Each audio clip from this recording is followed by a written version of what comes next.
Hey,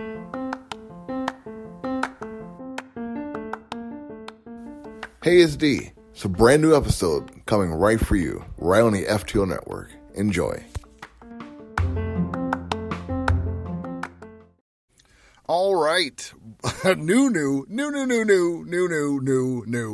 New episode. That's a lot of news, first off. And secondly, I am annoyed with myself because, I had, a whole episode out, 40 minutes long, had myself a real good time doing it, too.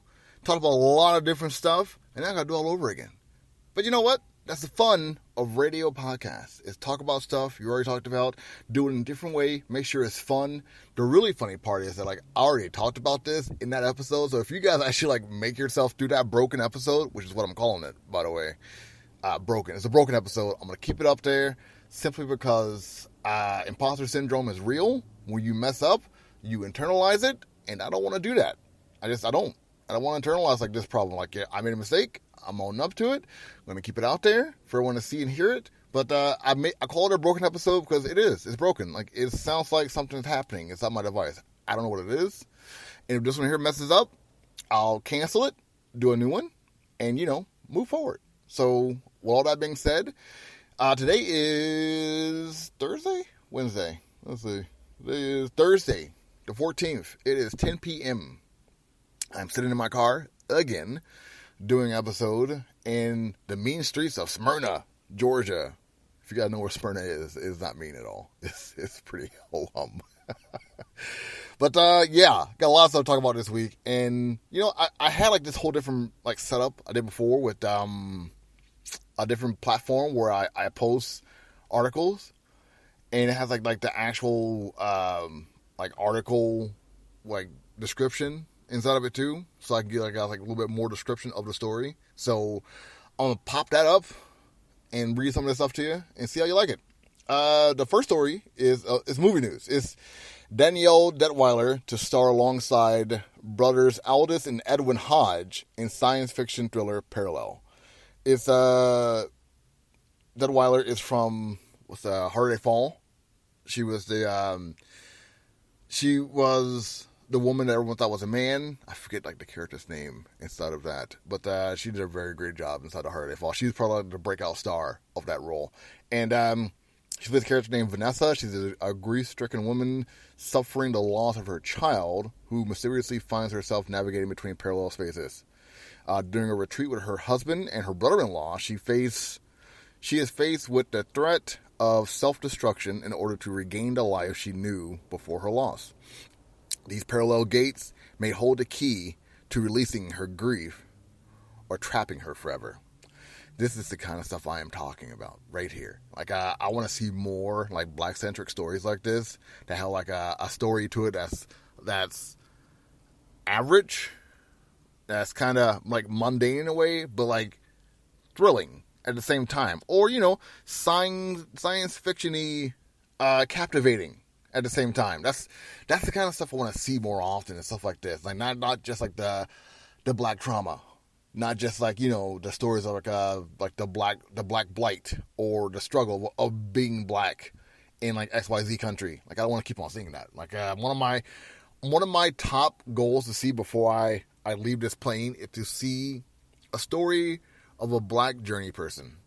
That is why I follow a lot of people, especially a lot of black people who live in their cars or travel the world, in their automobiles. That's why I follow them on Instagram, because that is the closest I'm going to get to seeing a journey person story. A person who just journeys the world, lives in an automobile, doesn't worry about, a police officer, doesn't worry about, the world trying to attack them all the time, just living their life in their automobile, and that being that. That is what I want to see more than anything else right now. So, next story is going to be DeWanda Wise joins Danny DeVito and Ariana DeBose and more in Chris Pine's directorial debut, Pool Man.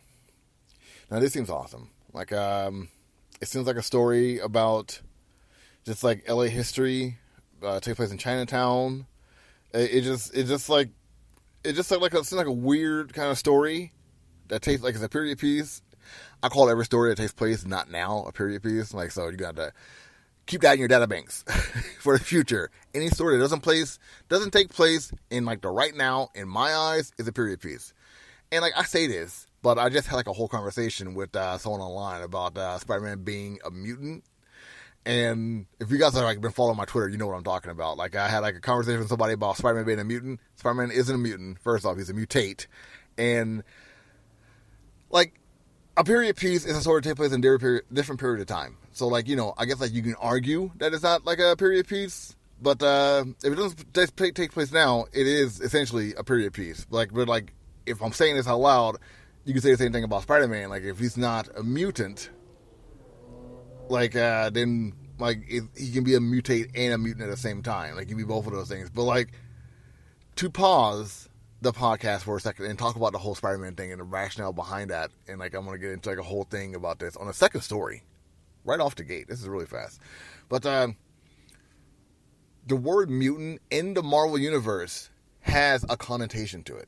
It has like a stigma. It has like a preconceived notion. Like in that world, you say mutant, you know you're talking about anyone who has an X gene attached to him. Like, if you say, like, you know, if someone in that universe says, like, hey, is Daredevil a mutant? They say no. Hey, is Captain Marvel a mutant? No. Even though, like, you know, they have, like you know, extraordinary powers. They have, like, you know, ability like, to change themselves and, like, look different. Like, they're still not considered a mutant, because a mutant are those who are part of the X-Men, the X-Factor, Excalibur, so on and so forth. Those who have, like the X gene inside of them. Like, Inhumans like get offended when you call them mutants, because like they see themselves as Inhumans. Like they may have like similarities to mutants, considering like the Celestials like help create them what they are, and like, you know, time and evolution, and like I guess like some other Celestial being like kind of like progress the X-Men as well, along with Mr. Sinister. But like, you know, they're different. They're different. That's my second on nerdom right there. So there's that. I think I gotta talk to the person I got like into like a heated conversation with online about all of this, and like try to like dissolve all of that. But we'll see what happens. Next up is Mike Epps joins Sony Marvel's Madam Web with Dakota Johnson and Sydney Sweeney and Emma Robertson. I think like Isabella Marcel is part of this also. And like I thought about this in the other podcast. If you got like, you know, heard through the chop and heard what I said through that, like, you know what I'm talking about, how this going to play out. Like, who is Mike Epps going to be? It's going to be like a throwaway character. It's going to be like a pivotal role. It's going to be the Prowler. It's going to be like a character from Multiverse Dimension. It's going to be a character from the comic book, something original. Because, you know, Sony is really trying, because they have to, captivate on this spookma, this Sony Spider-Man movie universe. Like, they got the Morbius. Whether Morbius takes off with Jared Leto again in the future or not, it's like, you know, it's not here. It's here or there. Like, it really is. Like, it's up in the air. They can turn into a TV series. I know Sony has like an app they're working on for streaming. Like, it can go many different ways. They got Venom. They're trying to do a lot of stuff for that. The Silver Sable show or movie is supposed to be coming out soon with Black Cat. That's a thing in the future. I will not rule out Aunt May getting like a agent film. Like, I won't, because like Peter Parker's parents were agents. They were spies. So why wouldn't they put Aunt May as a spy also? Like, why wouldn't they just do like a time jump and make that happen? And Madam Web is like a dimensional being. So she's like America Chavez. She can be anywhere. She can do whatever she wants to do. Whatever, like time, space, multiverse, whatever. She can do whatever she wants. So like, however they play this out, like it can be anything. They can bring the Spider-Punk. They could bring Spider-Ham. They could do like the Mecha Spider, like any characters we saw in like the multiverse Spider-Man film. They can do all that in like inside their universe, because they have the rights to all the Spider-Men. So who Mike Epps is going to be playing in this story like is like literally beyond me. I know I talked about this like in blerd-news, but like I talked about it in blerd-news because like this is, whether you guys like may see this as a throwaway thing or not, I think this Madam Web thing is gonna make or break the Sony Marvel Spider-Man universe. Like if fans accept this, and having like a name like Mike Epps who is like funny, and like having him be curtailed around like the Sony productions. Sony has some of the best camera works there is out there like in the industry right now. So if they get like good writers attached to this, and they take their time with it and put it out there like in a way where like Madam Web is a pivotal being that fans can really like bite their teeth into. One of my big concerns about all of this is if you set up Madam Web to be a character that can be similar to a Doctor Who, where she can regenerate or change in every movie, where the story itself is like, it's kind of convoluted in a way that you had to get a second movie to explain what happened in the first one, then you got yourself a seller. Like, period. If you can do those things, you're gold. Like, bar none. I wholeheartedly believe that. If like it can be so good that you can bring these characters back, that a majority of women, and bring them back like 10, 20 years from now and put them in these same roles again, whether it's like in a film or television show, you got gold. Period. I wholeheartedly believe that. Next up, you have God of War Ragnarok confirms release date. The release date is November 9th. Now, if you guys listen to Cheesy Controller, they talked about this extensively. They talked about this, and they talked about another story we're talking about later on today, Monster Hunter.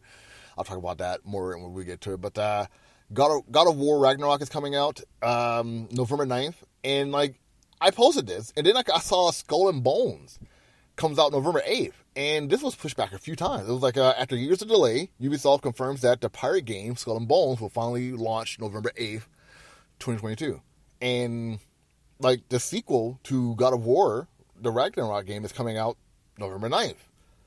Now, I think to myself, like, why would you have two games like this come out next to each other? Especially if one was delayed, and then you bring it out around the same time as God of War. And, like, here's the other kick. They both came out, like, the news dropped in the same week. So, like, maybe Skull and Bones will change their date, because God of War ain't changing anything. God of War is, like, it's like top tier. So, they ain't changing nothing. They will be coming out November 9th. Skull and Bones, on the other hand, it's a pirate game. I don't know what the interaction is going to be like. I haven't seen any gameplay. It could be more of a No Man's Sky kind of situation. It could be like a Kingdom Hearts, where like you fight antagonists and like you fly or sail your ship certain places, or Assassin's Creed kind of vibe. I don't know. Could be one of those things. Could be any one of those things. But I'm really excited to see how this is going to turn out.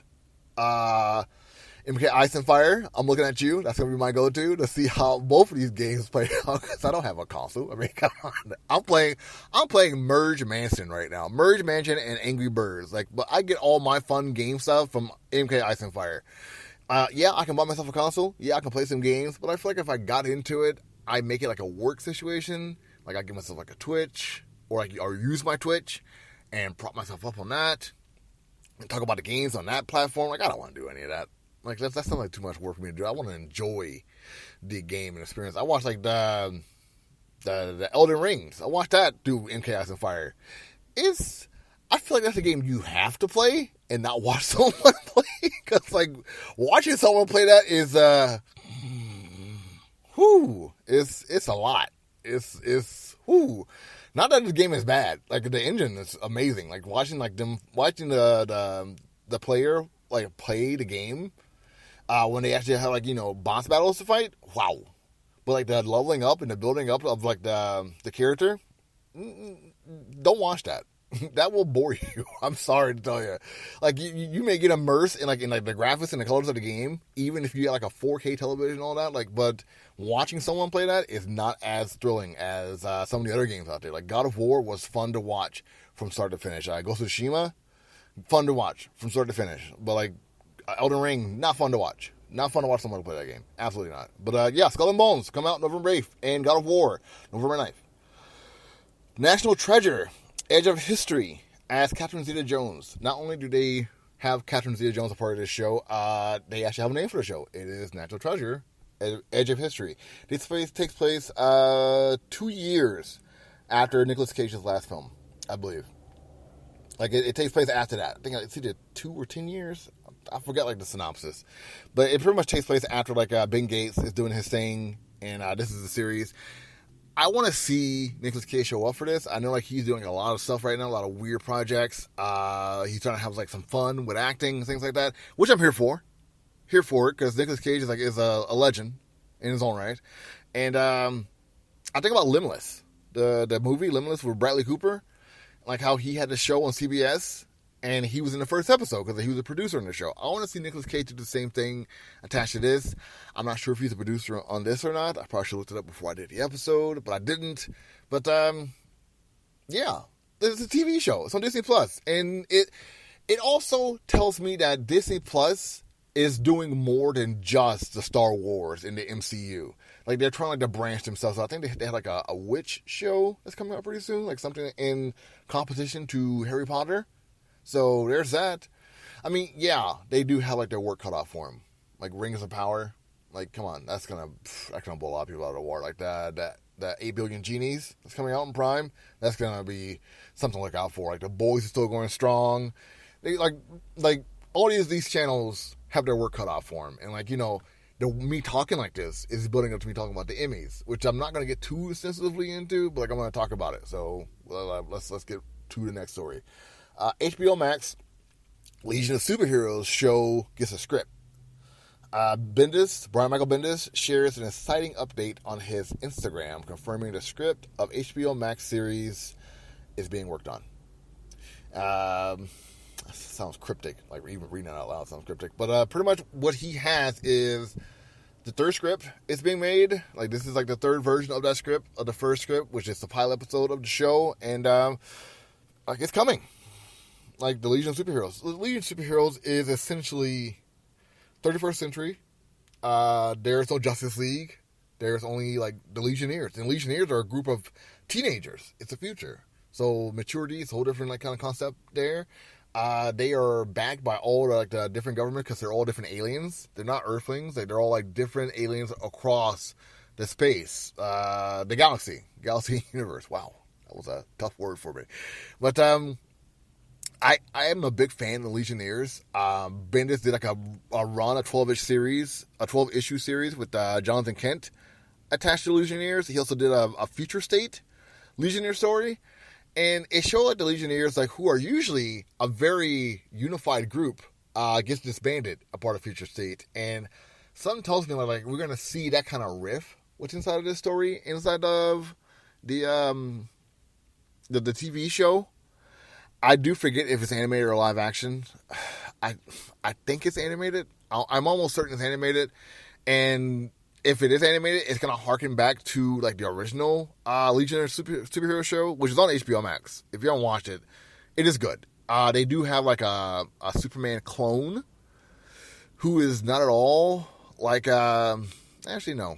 He's a lot like the Connor Kent that we see from the Young Justice TV show. And like me saying this out loud now, me thinking to myself, like, this is probably where they got the idea from for having Connor Kent more rough and antagonistic as opposed to like the showboating pretty boy like he was in the comics.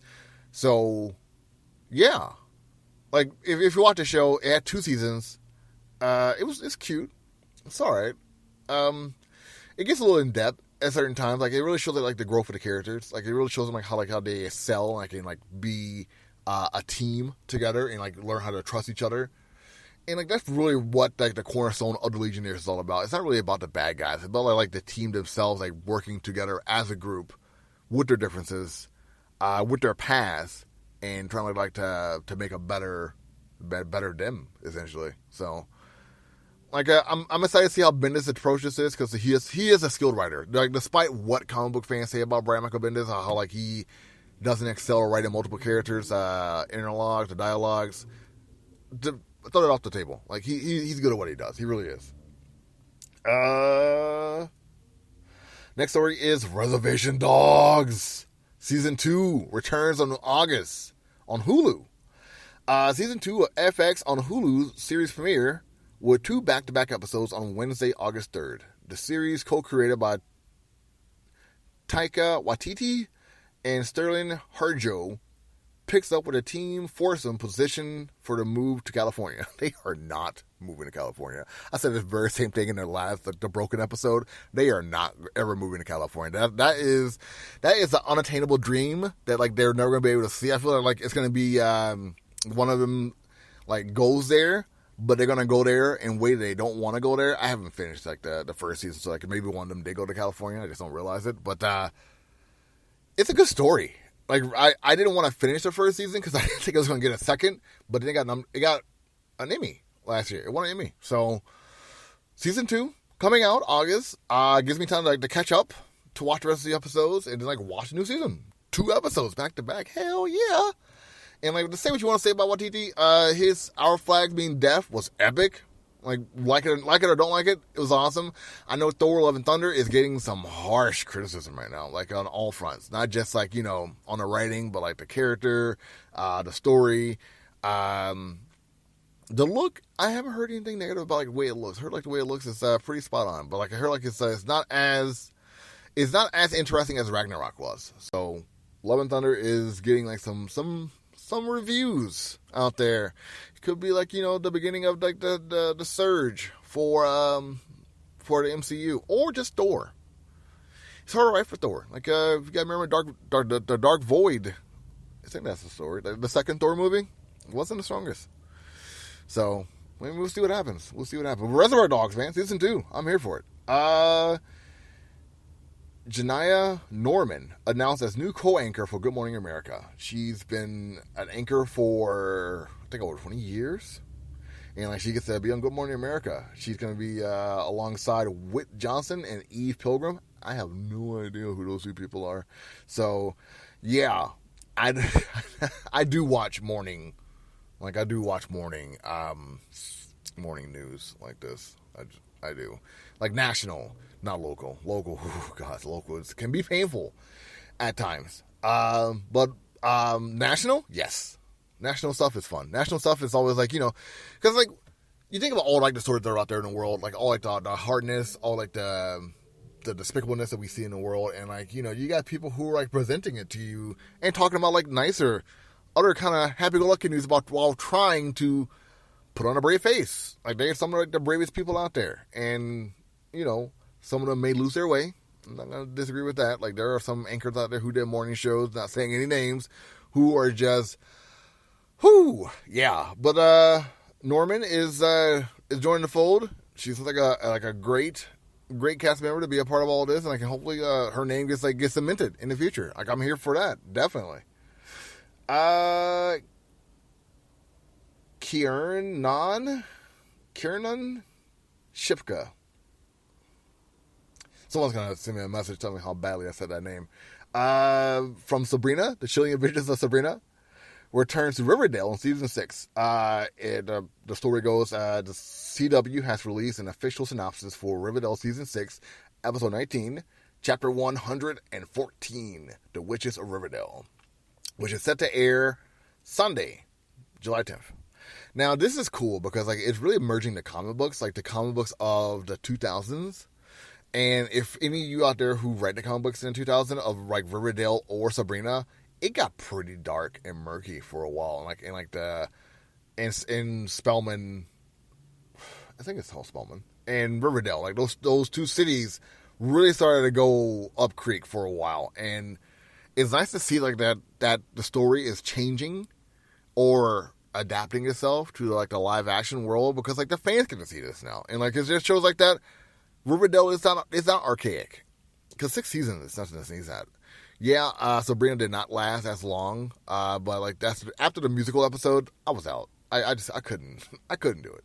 I couldn't like keep watching like Sabrina after a musical. Like it was in the 2nd season. Like you guys like, no, that's jumping the shark way too soon for a musical episode. Like no, too soon, guys. I don't even know you guys that well. You want to do a musical episode? No. We are not doing that. But it's cool to see her back. She's got the classic red shirt. She got the headband. All the fans are happy. I saw her Instagram page. This Shipka.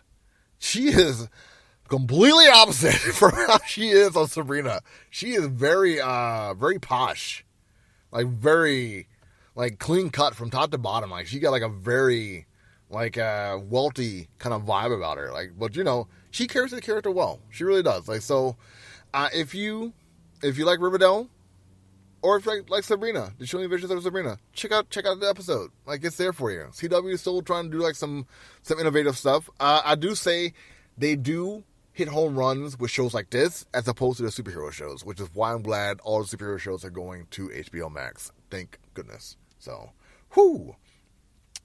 next up is Ava DuVernay returns to direct Queen Sugar's final episode on OWN.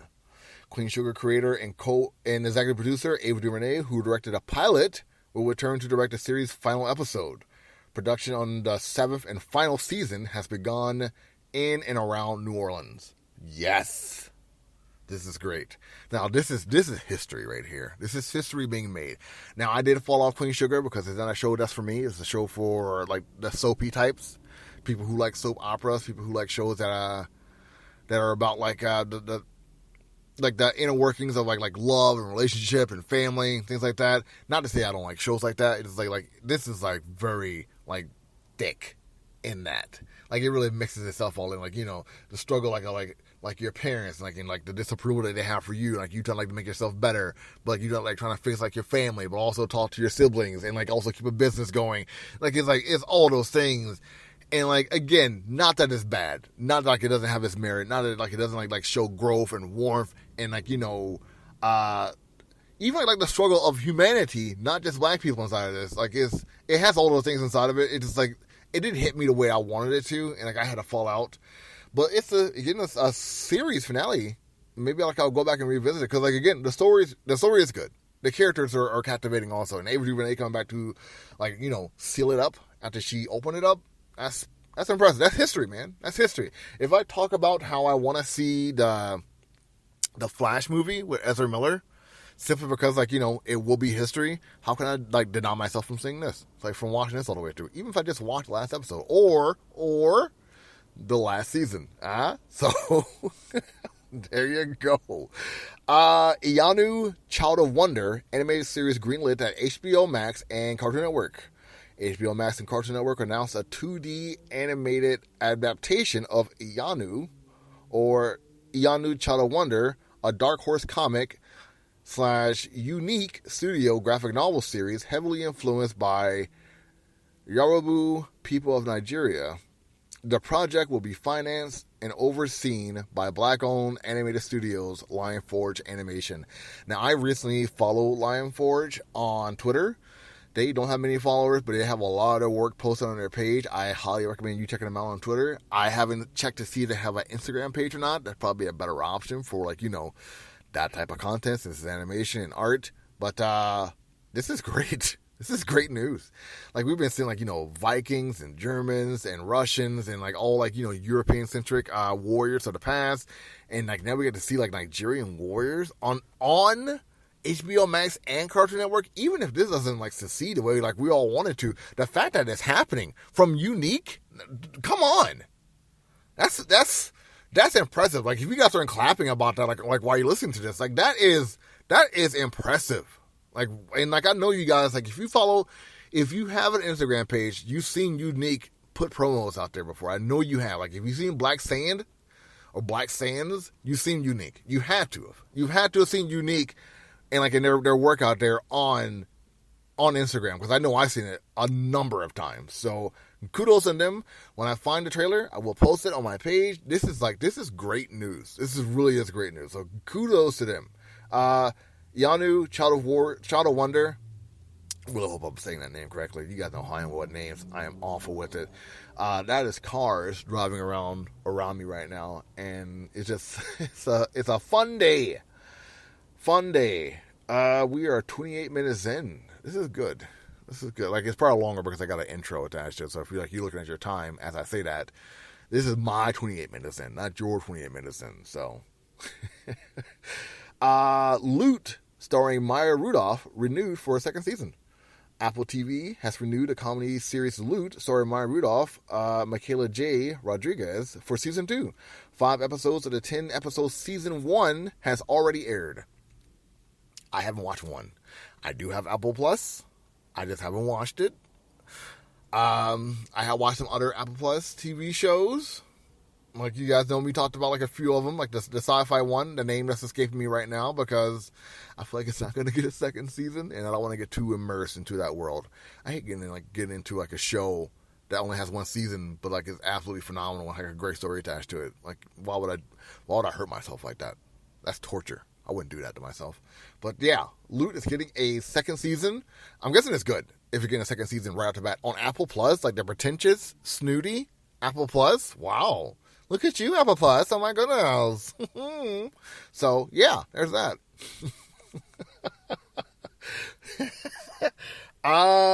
Here we go. This is it. The cream of the crop. Emmys ahoy. 2022 Emmys nominations. I'm only going to do like, best actor, best actress in the lead of drama and comedy, and like the comedy and drama that again best of. I'm not going to go to like the whole like rigmarole of like all like the graphics and like the engineering and all that. I'm not doing all that. I'm not to like shame those individuals who do those work. Just like we got time. We got like a time press, people. I mean, come on. Maybe like on Friday when I do the weekly roundup, I can go more into that. But right now, not gonna happen. I'm sorry. Like I love you all. I love like the industry itself for what it brings to people. Not like the way like it goes about its process. But like I can't. So like if you're angry, I'm sorry, but I can't do it. Outstanding drama series: Better Call Saul, and Euphoria, Ozarks, Severance, Squid Game, Stranger Things, Secessions, and Yellow Jackets. Now, I'm really upset that Yellowstone and The Boys is on this list. Now, I know The Boys. I get it. It's a superhero show. It has, like, some edginess to it. A little campy at times. But, like, the story itself is strong. Like, it's strong. Now, I can't talk about Stranger Things because I haven't watched it. I don't know what, like, it represents. I don't know how, like, it gives, like, itself to people. So, I can't go into all that. I have seen Euphoria. Euphoria does have some camp to it, but it does have like a lot of drama, trauma, and struggle inside of it. So like I get that. But I'm telling you, The Boys has this. It may not go as in depth as some shows do, but like it has this. It also has espionage, spies, whatever. Outstanding comedy series: Abbott Elementary, Barry, Curb Your Enthusiasm, Hacks, The Marvelous Mrs. Maisel, Only Murderers in the Building, Ted Lasso, and What We Do in the Shadows. Now, I haven't seen What We Do in the Shadows. I've seen like all these other ones.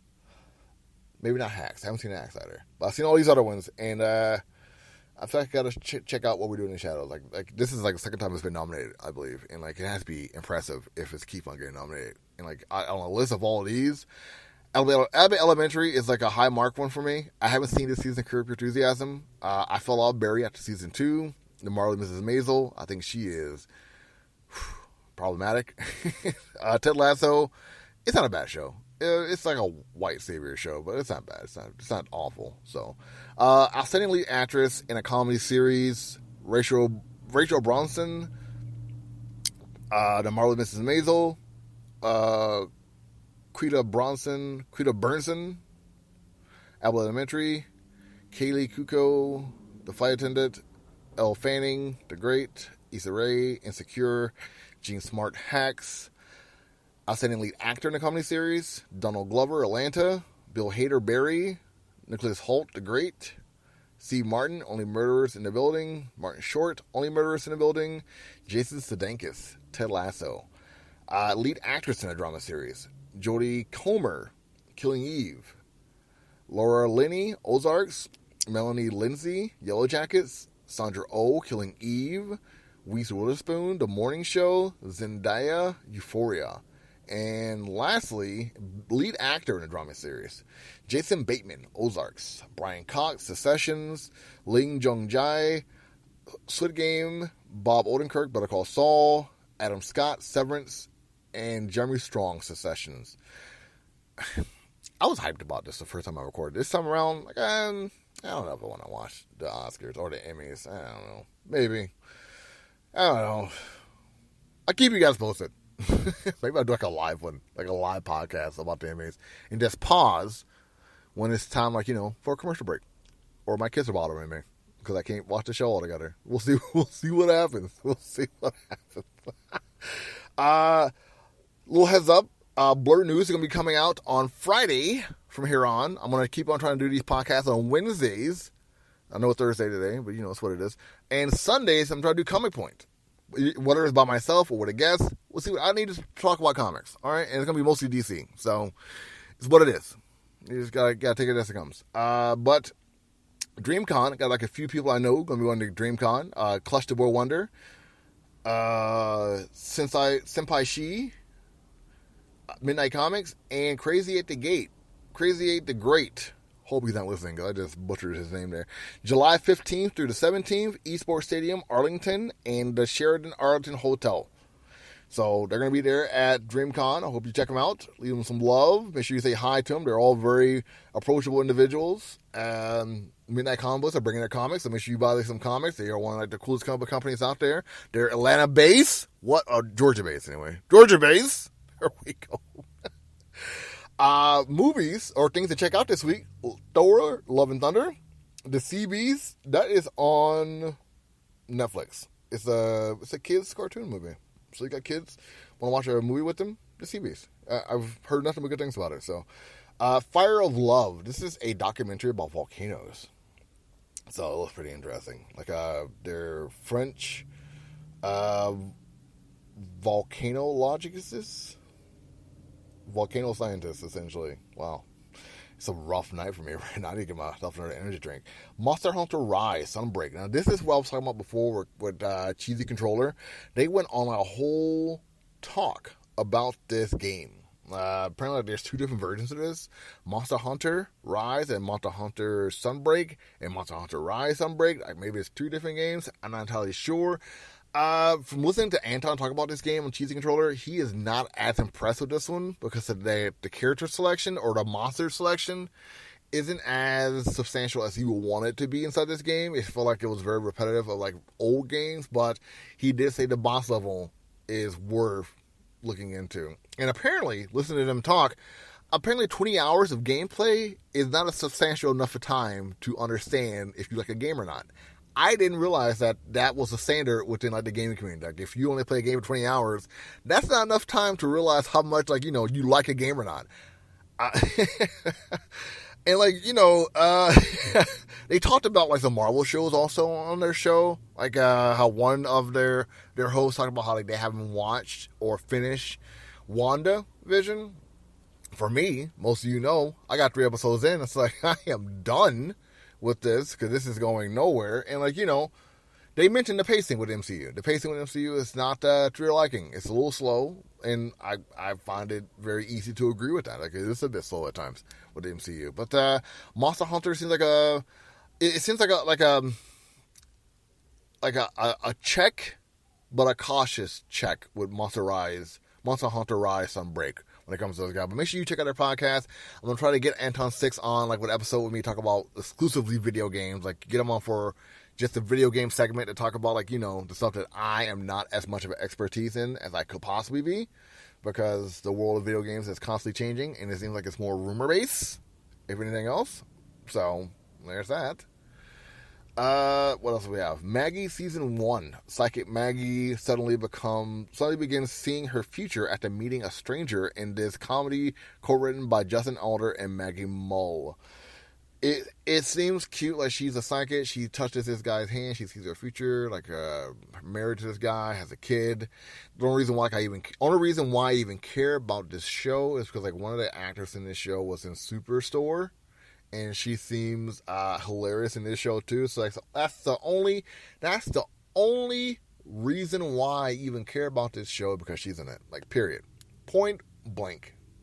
So, Stranger Things season 4.5, the final 2 episodes of the 4th season in volume 2, including 2 hours and 19 minutes long finale.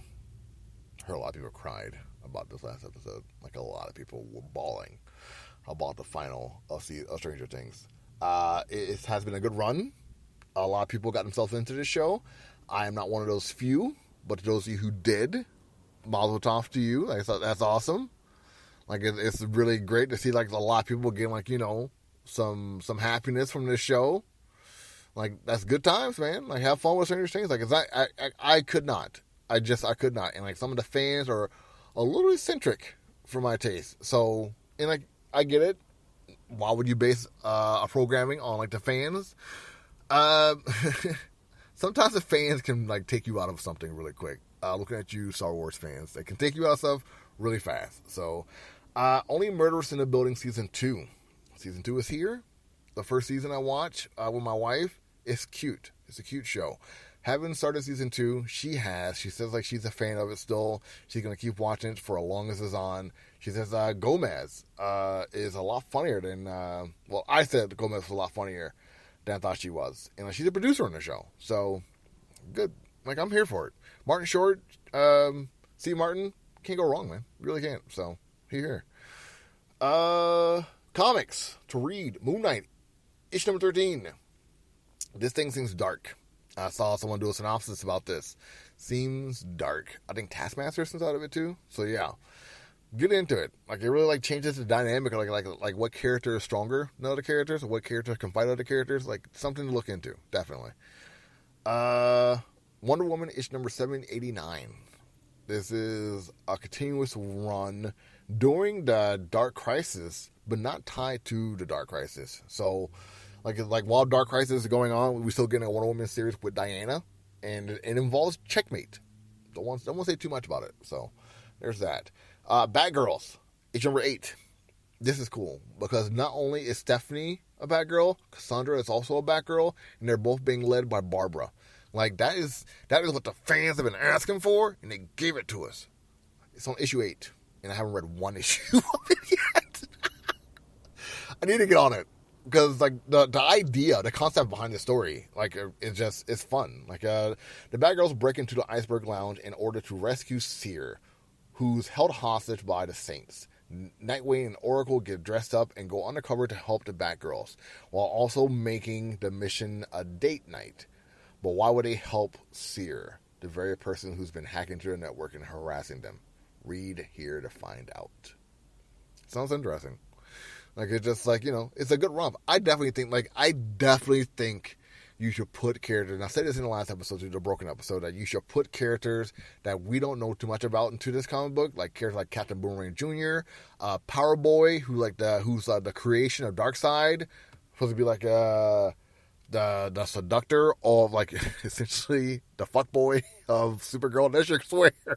They should swear in the episode of Supergirl from the pre-52 comic book. So yeah, I definitely want to see like all those characters, those miscellaneous characters that we saw in pre-52 and new 52 that no one talks about anymore, instead of like stories like this.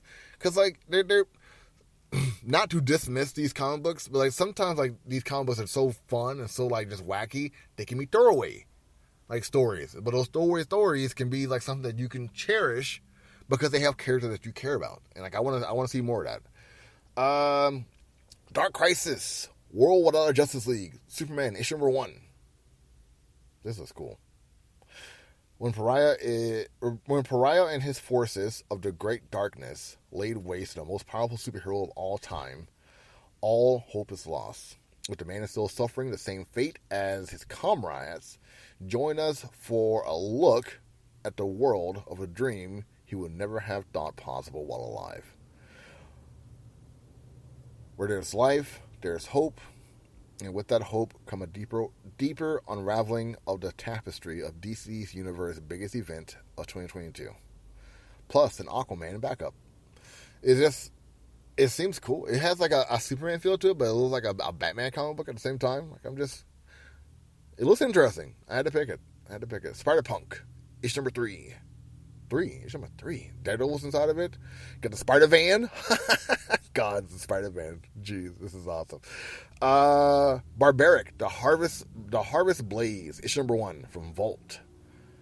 The Blood Syndicate, season 1, issue number 3. With Wise Son frame for the attack of the Blue Street Syndicate headquarters, the Paris Island police are looking for answers. But Wise doesn't break easily. He's got secrets to keep, including the story of what went down in the Sadiq and how he, Tech-9, and Iron Butterfly got their powers. Ooh, the Blood Syndicate is getting dark. I also checked out Fukunami, see what they had there. I'll do it again. I'll see what Fukunami is doing. They already got some stuff going on. Didn't like it was limited, but you know what? Today is Thursday and not Wednesday. Maybe Fukunami posts some more stuff out there. You never know. Fukunami is my place to go to. I do not check out like the IGN, the Newsaramas. I don't check out those places on IG. I check out like companies like myself who are talking about stuff because that's what matters. Yeah, I did see that Fukunami posted this one thing from IGN about how like BMWs have microtransactions now. What? Are you serious?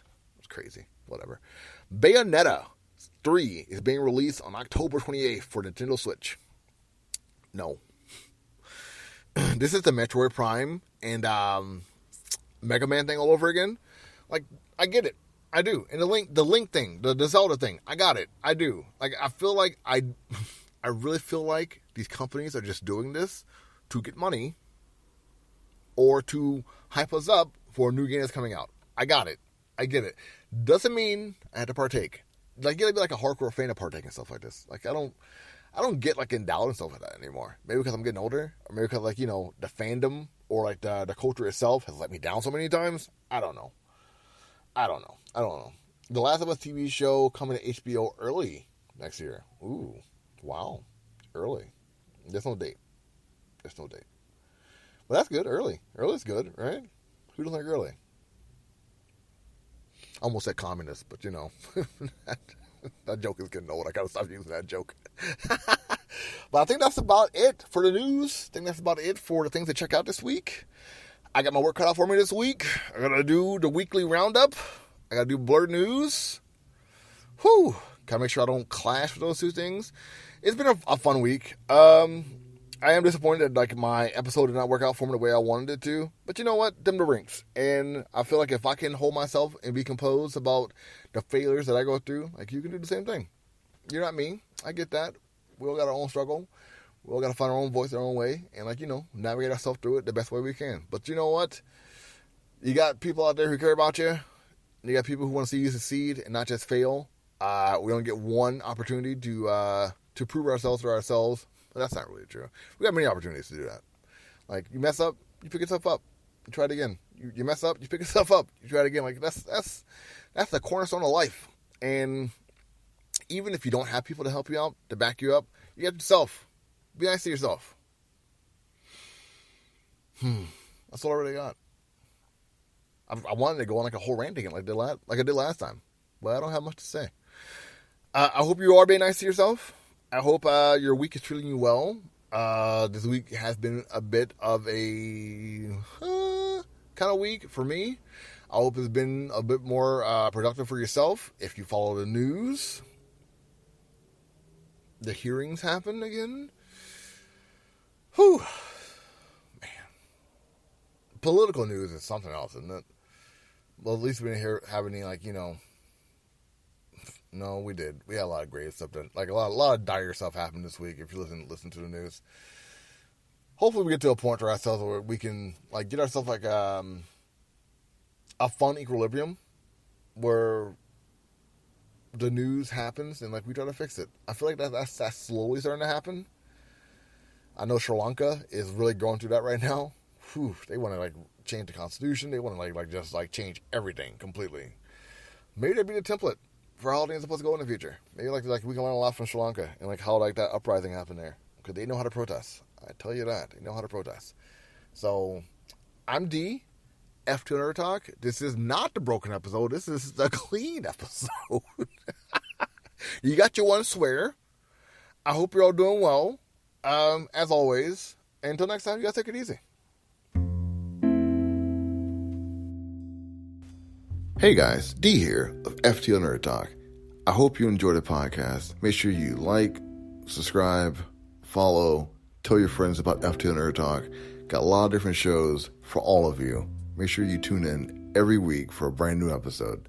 Take it easy.